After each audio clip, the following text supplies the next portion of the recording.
in anything, there's a balance of light and dark, plus and minus, and Right. being able to see that for where you're at and not always think that the grass is greener on the other side is The really the grass is lesson here. greener where you water it. That's my favorite phrase. It's like, Yes, that's so true. yes. Fighting a lot of competition and like, oh, it's so hard. And it's like, yeah, it's hard, but also you come with a lot of benefits that you could totally use to your advantage in a way that you don't have to spend the extra money to build it. You can just piggyback on top of it. Like that is such a brilliant thing to have.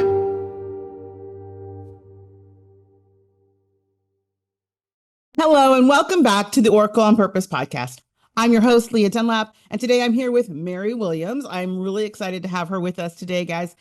What I love about Mary is that when I looked at her profile, it really sparked a smile on my face because Mary Williams is a content architect and chaos whisperer. Chaos whisperer. I love that so much. She is the founder of Sensible Woo, also known as a content architect and chaos whisperer, helping solopreneurs and small business owners weave their intuitive magic into sustainable media for marketing content. She has a great story to tell us in a moment, but as you all know, as part of our effort to help women founders and entrepreneurs to understand how they can be inspired or get tips about how to really create a life and business of purpose and prosperity so that they can have that limitless life they're looking for, we continue to bring guests like Mary onto our show to speak with you directly, share their insights and their information, as well as their journey. And at the end, stay tuned because, of course, as always, we will give Mary the chance to speak with the Oracle. All right, Mary, I'm so glad you're here. Thank you so much for showing up and joining us today. Can you give us a little bit more? Because I know people are like, wow, chaos whisperer, need to know more. Tell us a little bit about your journey, about how you went from, I think it was librarian, is that correct? Yeah. To what you're doing today and where you brought that woo into your magic in the work that you do. Yeah. Oh my God. I'm so glad to be here with you. We connected so hard, so quickly. Totally. um, I would say the woo has been with me my whole life. Mm. So when I was in graduate school to become a librarian, I was at the University of Michigan in Ann Arbor getting my master's of science and information. And I had a really good friend who saw a deck of tarot cards on a shelf that I had had for years. I think it was like Rider Waite Smith. And I didn't know what I was doing with it. I just knew that I was always called to it. I thought I was terrible at it because I hadn't memorized all the cards and all the things. And she was like, I just want you to just give me a reading. Forget the meetings. Just give me a reading. And she's like crying by the end of the reading. And she's like, girl, you need to be.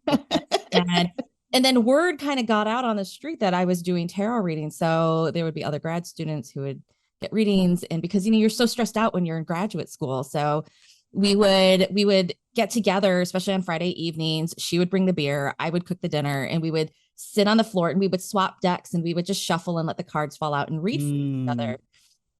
And it became this wonderful tradition. And then, of course, we all graduated and moved on. And that's where the content journey began. So I got hired right away by the Disney company and I went to go work in LA in production. And it was awesome. And while I was there, people were still asking, like, hey, can you still give me a reading? So for the longest time, it was over the phone on nights and weekends, and they would PayPal me money, or they would like come to my kitchen table in LA. They'd bring cash. And that was, and I charged like $1 a minute. I was like, well, the Psychic Network charges $1 a minute. Oh my gosh, I love the Psychic Network. I remember that. I love it. I had no idea. And LA is a very woo-woo place. So everywhere you go, you see like $1 a minute. And I thought, okay, I guess that's the going rate. I didn't know. And so I was just always reading in the background. So it's been like 25 years of reading. Wow. That's incredible. Yeah. And Yeah. I love that too, that for you, it never went away. And I know we kind of talked about this. Like I had a similar journey, like that part of my life for the longest time, even though I was working in the corporate world, it always wants you to do you, right? Like it wants you to, it wants to be bred. And that's what we talk a lot about here on the show is like, you have a purpose. It's always going to want to be fulfilled through you. So it's going to find ways to like leak out if you're not really honing in on it and paying attention. It's going to keep knocking. It's going to keep saying, hey, I love how your friend said like, hey, just go. Just like she sensed in you that you could do even maybe what you didn't think you could do at the time. And I think that's important too, to have people around us who recognize us and value our gifts and our talents. So as you went on your journey and you continue to kind of create and build around this, how did you get to the place where you understood that you could bring those two things together? That I think is the coolest part of the journey. So I had my whole corporate career. Um, I have learned now that I had quite the education in media and content production. So that's always also just been part of the foundation. And then fast forward years later, I was ready to leave LA. I knew some people who had already moved to Austin. People were starting to do that. And there was a library in Austin that wanted a librarian to run tech for their library. So I said yes, and I moved. And Austin is also a very woo woo place. So I'm still doing the readings. And this entire time, I had started a side hustle when I was in LA. It's very fashionable to do that at the time. And I was a blogger. So I wrote about sewing my own clothes and having a handmade life. And I made quite a bit of money, side hustle money, writing a blog and selling sponsorships and advertisements. So it was like OG content marketing, and which has served my business very well into the future. And so I'm doing all of that. I'm doing the readings and blogging. I'm working my regular career. And then while I was in Austin, because entertainment is a very nepotistic industry where people hire all their friends. So I started getting calls from people and they were like, "Hey, are you available to help with this? Or do you know somebody who might be?" And I started taking contracts. And in 2016, I finally just leapt out full time and I was like, I'm just going to do this all the way. So I did. And because I now had the flexibility and because I was a woman from tech, I had attracted enough other women in small business who were like, Mm, "Hey, I've got tech questions. I feel more comfortable asking you." That's how it started. right. But then they would be like, "Oh, you do readings." And so they would book a reading and they would take like 59 out of 60 minutes to get to like the thing. And they'd be like, "Can I ask a question about my business?" And I'd be like, "Yes, finally, a business question." And they'd be like, "So if I wanted to integrate this SaaS product with that SaaS product," and I'm like, "This doesn't require a tarot reading. Like you could have just hired me as a consultant." And then I started looking at Right. the landscape. And at that time, in that sort of mid-teens, you would find people in business groups who would go to a mastermind to get their funnel strategy, and then they would go to the other side of the room and go get their woo woo time, their spiritual metaphysical time, and then they would like bounce back and forth between the two. And I was like, "But you're already coming to me for the part in the middle, so how do Right. I do that?" And everyone said that was totally nuts. They're like, systems coaching and metaphysics do not go together. And I was like, "Oh, but they do, but they do." Ooh, but they do, And they do. right. And now you see so many people doing it. And I think that's very cool. I think it shows the evolution of kind of where we're going. What if you could tap into the law of attraction with precision and power on your terms? I'm Leah Dunlap, and in my audiobook, Power Up the Law of Attraction, I give you the no fluff blueprint to create a life of purpose, prosperity, and peace. Ready to stop manifesting by accident and start creating with intention? Download Power Up the Law of Attraction now on Audible. Now, back to the show. Right. And I think that's really an important part of this. It is an evolution, right? I think that we as a society are starting to kind of loosen what I like to say, like we're loosening our hold on the rigidity of like you have to be this thing or you have to be that thing. And I think that as a whole, it's my favorite things. Like we have to embrace the whole person, right? Like the whole person has all of these gifts, all of these talents, and we're meant to use them Yeah. together. Like we're meant to have them so that we can actually do what you're talking about. We can bridge that gap. We Yeah. can show people that utilizing your spiritual connection, your intuition allows you to do your tasks work better, whatever that task work is. So I love that you're doing that. And I love that, like, in some ways, you know, you're at the forefront of doing that. What do you see as your for yourself? Because of course, then you had to go out, like you said, on your own. Mhm. What was the biggest challenge when you took that step away from the convenience and some might say the comfort of like a paid job to doing your own thing? I think one of the saving graces I had, I'll start with that first, is in entertainment, everyone calls it the golden coffin. And I just always had that running in the back of my mind. I'm like, I could do that and continue to do that, but it feels like a golden coffin. And I know that's why it's not right.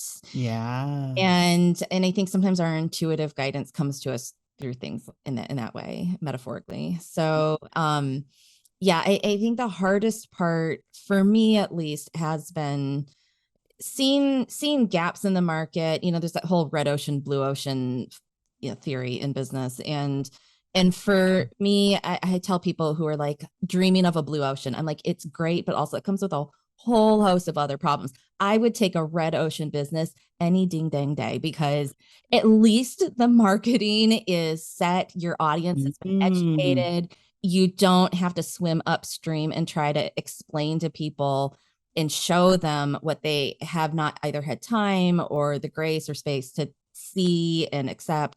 And a blue ocean can be great because you don't have a ton of other competitors, but it also means that there's a lot more work when it comes to educating and marketing. So for me, I think that was probably the hardest part. I personally love to look for gaps in the market. I think it's just how I'm wired and built. I'm a manifestor in human design, so I just do it. But it is harder. It is a lot of work, and it's really satisfying to me though to realize like, no, I wasn't the weirdo in the room. Like other people are totally doing it now. It is a thing. Maybe I helped pave a way for a few other people because they saw it was possible, and that's very Right. satisfying. And and I've luckily had a good head on my shoulders and had a lot of good mentoring over the years. So I've made good money in my business, and, I've always paid my bills. Like I've never been struggling with that.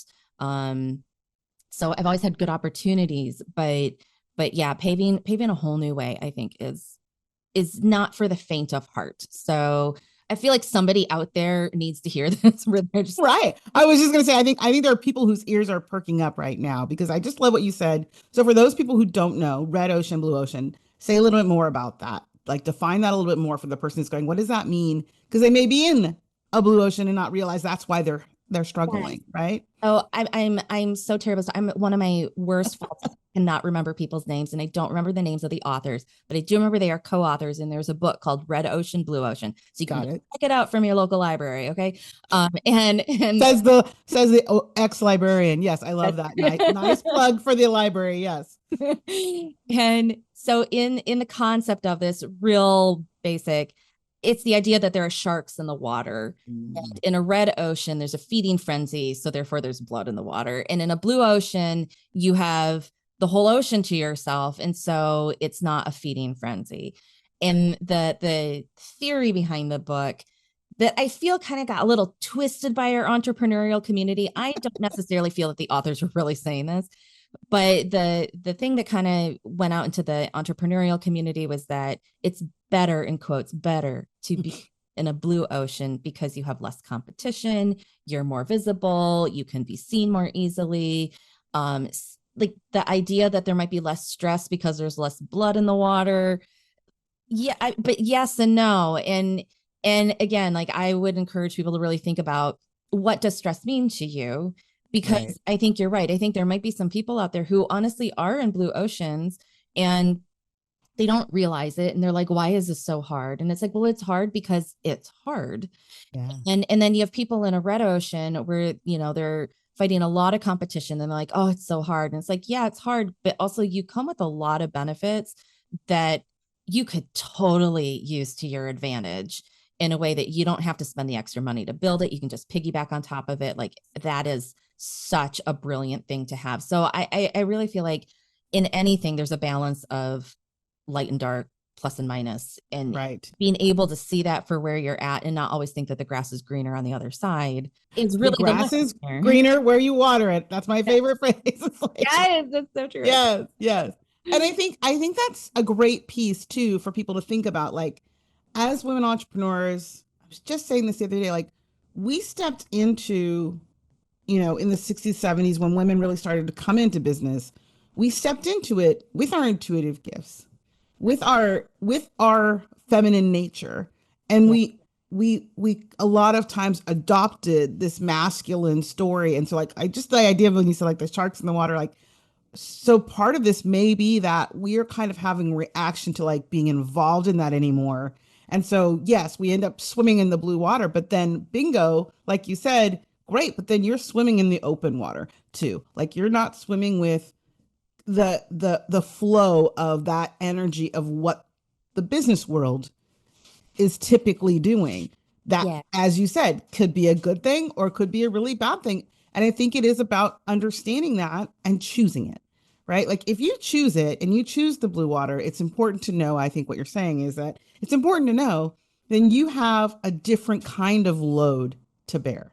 You have a lot more ramp to build than someone who's in the red ocean and who's in the mainstream, if you will, of what business is expected and things that are expected to be seen in the world. And I like how you said you get to build off of what exists rather than create from scratch. So I think it really depends on the person, but I also think it also, as you were just saying, like knowing it, right? It's about understanding that's what's going on that Yeah. really makes the difference. Well, I mean, that awareness too goes back into just developing your own innate intuitive abilities and being able to really pay attention to how you feel. Like I educate my audience on this all the time that your intuition is built out of the human flesh suit that you're in. Like you have five senses and physical senses, and they give you clues and cues to what your intuition is trying to tell you. And so you don't want to check out of that. And when you know yourself better, as they say, business is the best self-development course you'll ever take. So as you get to know yourself better, then you can start to discern better. Like, do I like where I'm at in whatever ocean I'm in? Is maybe the reason I'm feeling like it's wrong is because swimming around in a blue ocean feels very exposing. Yeah, it probably does. But to know the difference between I feel exposed versus I am unsafe, those are two very different things. Wonderful. And speaking of intuition, I can't believe we're here already, but we're at the point in our conversation where I get to utilize my intuition to help support you, Mary, and all the amazing things you're doing. So first, I always like to say, what is on your next horizon? What are you looking forward to or building right now that the Oracle might be able to give you some insight around? Well, the exciting thing is, and you and I both live in the same town-ish. We're on the other side of the river, but same town. And I am taking all of the virtual media support I've been doing for people, and I'm founding a physical studio. I think I finally found the space since the last time we talked. Yay! So that is very exciting. And I saw a gap in the market here. Right. And I know that it is something that's needed. As I tell people about the options, they want it. And it's very exciting, but also it's very daunting. I've been a virtual business service provider since 2016. So to like go back into having a brick and mortar is a daunting thing, and does not come without a small amount of head trash that just likes to follow you around. Follows me around. So yeah, I think a little bit of guidance and comfort around, I feel like I have like a machete in my hand. I'm just like carving out a new trail again. And right. If you could ask the one question about like that, what's the burning question on your mind? And I would say go right now, tap in. What's that burning question that you have about this project? I think the burning question is, is the vision that I have for here in this physical geographical location, did I tap into that accurately? As a reader, I also need the guidance too. Yes, we do, by the way. Side note, yes. That's why we can't scratch our own backs. Yeah.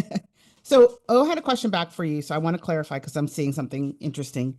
Are you crossing the river? Are you going to do this in Vancouver? Are you going to do this Vancouver PDX? In Vancouver to start. Okay. There is a very big vision for having expansion though. I was going to say, well, so like the answer is interesting because she was showing me like this PDX location, which is why I was asking. So I think that you're going the right way if PDX is on your, like, I don't know how far out you are planning, but it feels very much like what you envision will really take off mostly in Portland.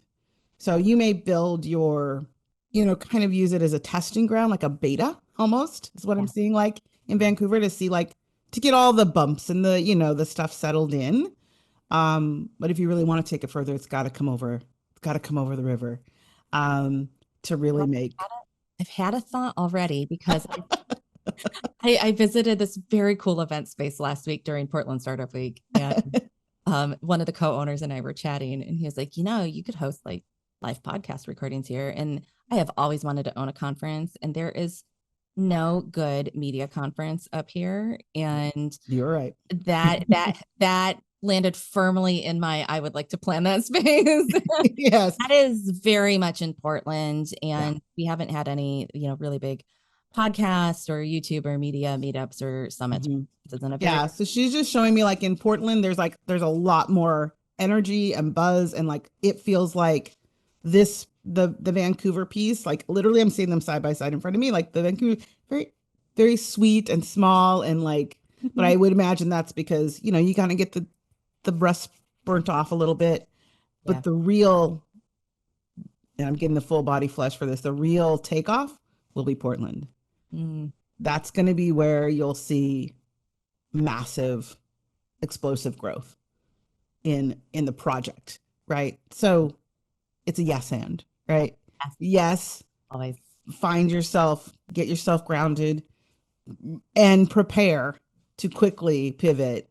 And I don't think pivot is actually even the right word. Be prepared to move and expand into Portland within the year. Like we're not talking 3 years from now. We're talking like this is gonna hit, land, and you're gonna need to be ready to move.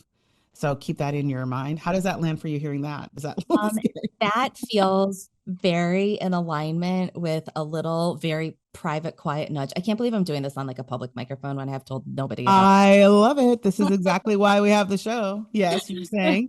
and I really had this strong intuitive internal note that I would be doing this like summit conferencey thing in that space like by fall. And and then the human part of myself will pop in and be like, girl, what are you talking about? Are you kidding me? Like you said, it's just a meat suit. It gets to go where we decide it's going. It does. But the intuitive note was there. And so hearing it here is kind of like, oh, it's really happening. Well, it's really wanting to be born through you. And I think that's what I really like to focus on is we all have things.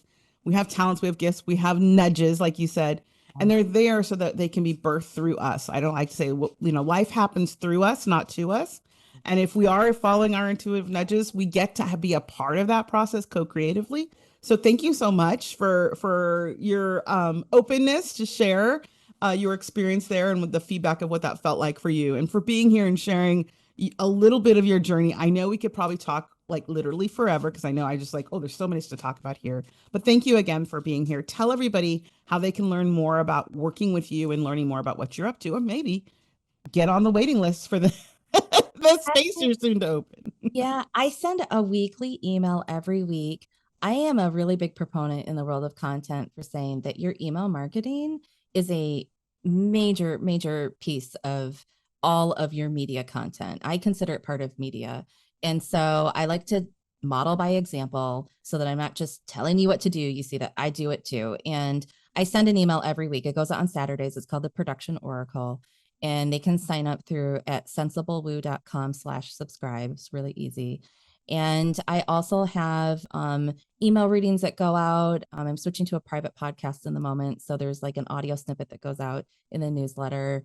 But I have all of the information about what's going on in the industry, best practices. I highlight other people who do really amazing things too. When our talk goes live, this will be going in there. And it's kind of like a little weekly media magazine. And I've had a lot of subscribers on there for a long time. And we have a lot of fun on there. There you go. You heard it here. Follow her, subscribe. And don't worry if you didn't get all of that and you're running around trying to look for a pencil or a pen. We will get her connected below this podcast so you can make sure you connect with Mary and learn more about this. And, who knows? You might be there in her new studio. And I love that idea that that's going to be coming to our area because I too would love to be able to go to a studio somewhere. So I will keep an eye on you. Thank you again, Mary, for being here. Thank you to all of you for following and supporting us and subscribing. If you haven't yet, subscribe below so you can continue to get this great information from all these amazing women founders and entrepreneurs and other amazing hosts and guests that we get here, so that you can continue to do your work, because ultimately that's what this is about. I want to make sure that all of the women founders and entrepreneurs out there are getting the support they need, getting the inspiration, maybe even just getting a little real talk about what it's like to be doing this as a woman and building something in the world. You deserve to be here. You're here on purpose. And we're so glad that you're coming back to watch us at the Oracle on Purpose podcast. I'm your host, Leah Dunlap, and we'll see you next time.